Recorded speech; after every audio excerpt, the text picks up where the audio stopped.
My name is Heather Irvine, and I wrote Out and Back. I was also creative producer and lead actress for the film. And it's a really special project. It's something that happened to me in real life. And it was a story I kept really privately to myself and um, really wanted to bring it out. I thought it was a really great um, moment in life that I thought was important to replicate, to show people that stuff like this really happens. And frankly, one of the people that really, really helped foster the whole idea of showing this moment in my life was Jake. And he listened to me and heard me and said, "That's a great story, and let's show it." And so we did. And my name's Jake Weber. I am the director, cinematographer, and editor for the film. And I remember when Heather told me the idea. We were actually on our way home. We just got off the airplane from the Orlando Film Festival, and she told me that about this experience that she had, and I was like, "Wow, that would be really cool." And I mean, this was what, probably 2, 3 years ago that she told me this idea, and then it just happened to work out to her last summer. We had the perfect time to sit down and plan it out and go out and shoot it in our backyard.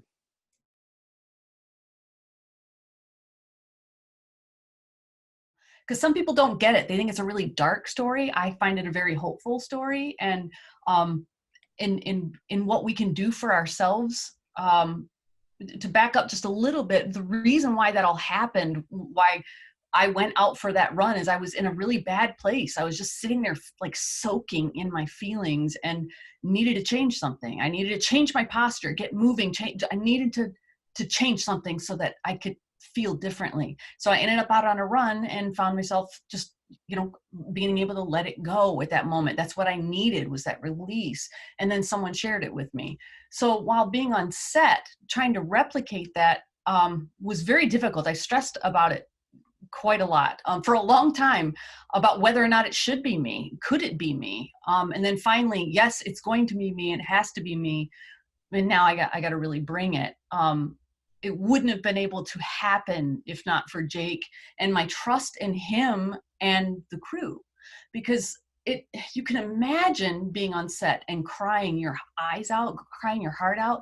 And these are my good friends. Jake is literally one of my very, very best friends and knows me better than anyone, but he's never seen me like that. Not many people see you like that. So it was, I felt very uncomfortable. Vulnerable is a great word for it. I felt very exposed. And for a while, even watching it with other people in the room was really uncomfortable for me, because I felt so raw, like you are seeing me in a raw state. But it was because of Jake and the crew that they allowed me to feel safe enough to give that. Yeah, it was interesting. I mean, we did a lot of prep before we actually shot it. Um, we did a lot of location scouting. We actually kind of mind mapped and just kind of we did a lot of test shots. We also did a lot of blocking and went through a lot of it, knowing with the fact that our actors were going to be crying. And that it was going to be emotional, and that we're really pulling for that. We did a lot of prep on the front half to make sure that we could easily move from shot to shot without really having to not necessarily do multiple takes, or I know exactly where the camera is going. We know where like lighting and whatnot. And um, we were definitely against the clock because we kind of filmed these on like weekday nights, which, everyone has to work in the morning. We wait till it And gets the dark rain, out. the And impending rain. the Yes. impending rain. But ironically enough, almost all the shots beyond from a few of them in that core crying scene were all one takes. I absolutely feel that while we shot it with society in one place, it is even more relevant with what's going on right now, a year and a couple months later. Jake and I have had good discussions about this, that it's how meaningful it is to see two people bringing their own pain to the same place, physically distancing themselves, and letting each other, giving each other permission to cry and let it out, and then go about your own ways in your own lives is something we're doing almost every day, just maybe not as visibly. So yeah, I still watch it with a different lens now because of COVID, and it's that much more meaningful to me. And I hope other people like identify with it, they see it, and maybe it'll give them permission to be vulnerable with other people too.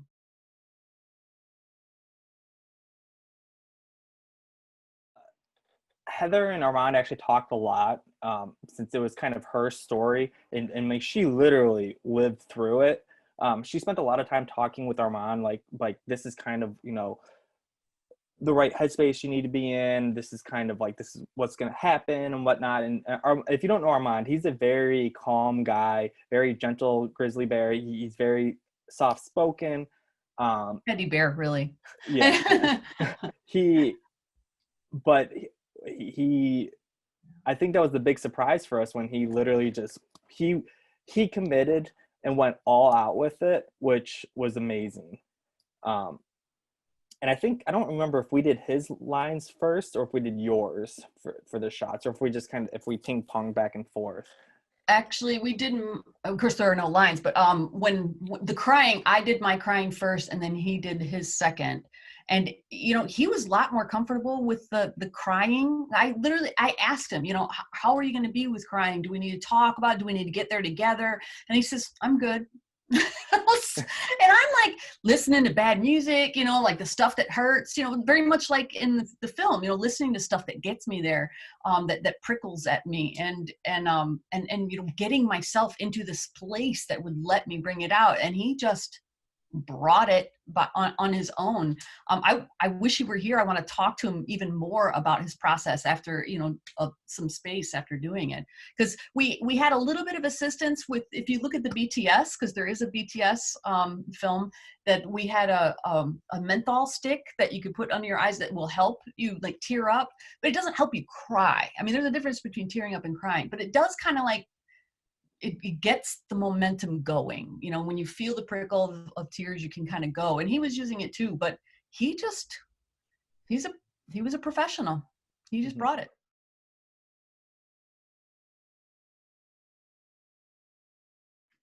Our film archive is very much based on like music, and clearly I'm a musician, so it's like I always try and find ways to bring that into what we're doing. I don't, I think we pulled a few potential songs before we actually filmed, but the majority of them we all pulled after the fact when I was editing it. And knowing like what we shot and the mood, we were able to kind of isolate more and like what we wanted for the music. And especially during the crying scene, I don't recall if Heather, if you found that song or if I found it. Um, but I'll tell you in a second. yeah, well, but we took that and I try to find ways to, like you said, non verbal ways to push the story forward, and especially like when Heather's running and she's like constantly changing the song, and it's like they're like really hard hitting songs, and then finally like the soft one is what stuck. I don't know how if you want to dive into that. When I storyboarded and Jake and I were talking about, we always knew that it was going to be heavily musically driven. Jake, again, with his music background, has been like just a tent pole for us. We must stick to it, and because we love it so much. We knew that it was going to be all music.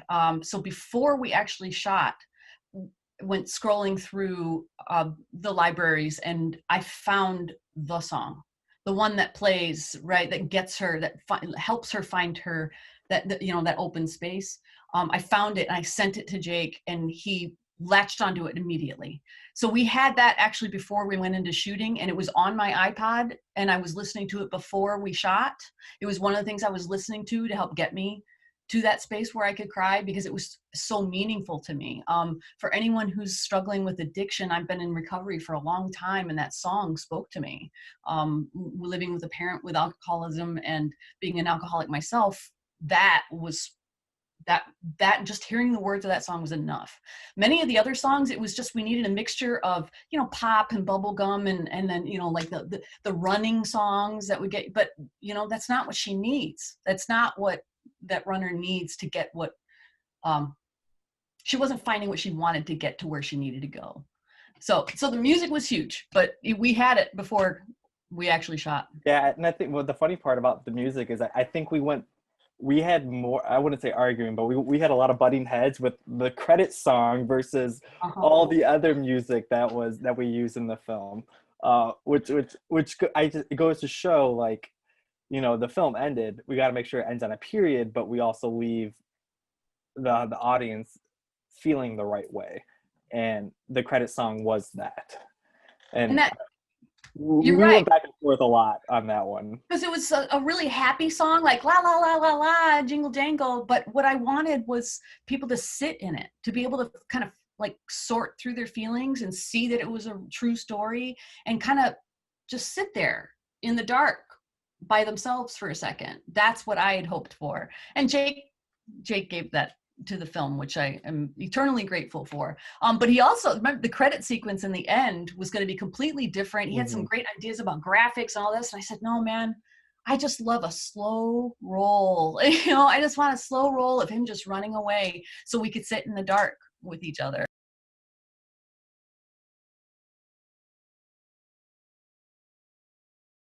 One of my big inspirations, especially as of recent, Greta Gerwig is just wonderful. That she's telling stories in a different way, in ways that finally a different perspective that I really appreciate, and that she's you know, powerful enough and comfortable and secure and work so hard to write and direct, and she's doing the things that I'm trying to do, want to do, and she just does it so well. So I love that she's so secure in her voice that she just goes for it. So she's huge for me.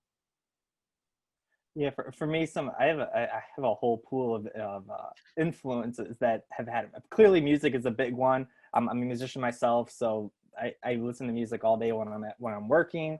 I jam all the time, but I kind of have an unconventional approach for like video inspiration or filmmaking inspiration. I actually go to YouTube, where that's kind of where I learned everything that I know how to do. And I find it, you're able to follow other creators who are at your level, and then you're able to grow with them versus looking up to, let's say, you know, your major Hollywood stars or big people in the industry who have already been there and are doing it. Your YouTube kind of you're able to get the behind the scenes look. And for me, that I find that more inspiring, especially when they create something really awesome, but then they have their very in-depth behind the scenes, and you're able to actually, you know, peek behind the curtain and see how they did it.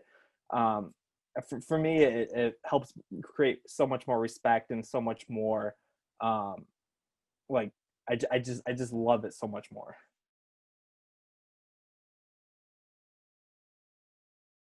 WSF started what, 2016, 2015, 2014. 2014. Yeah. We all went to Eastern Michigan University together, the entire group, and we signed up for a local 24-hour film contest, which we did.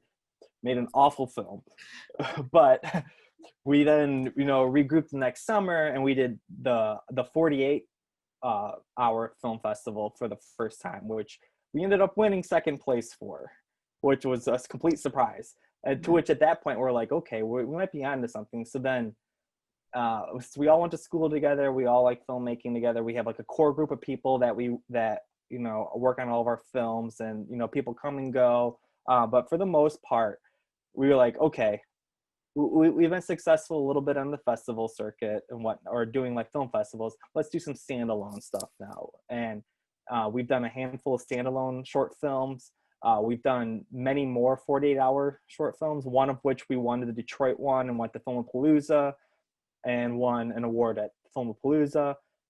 We won second place last year in the horror 48.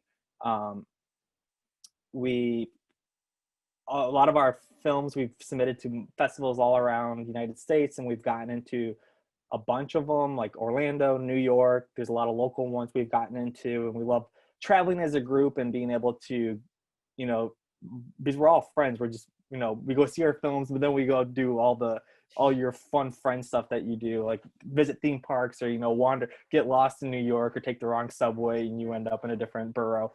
Um, just recently, we with COVID going on, we did the animated, not 2 times 48 hour film project. So we made an animated short film within 96 hours, and we just recently released that back about 3-4 weeks ago, I would Yeah. say.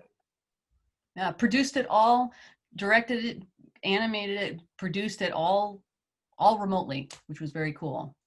WSF, you know, Jake mentioned that we all met at Eastern Michigan University. And, you know, that's one of the things that I loved about my college. I mean, I'm an older student. I literally just got my master's in April.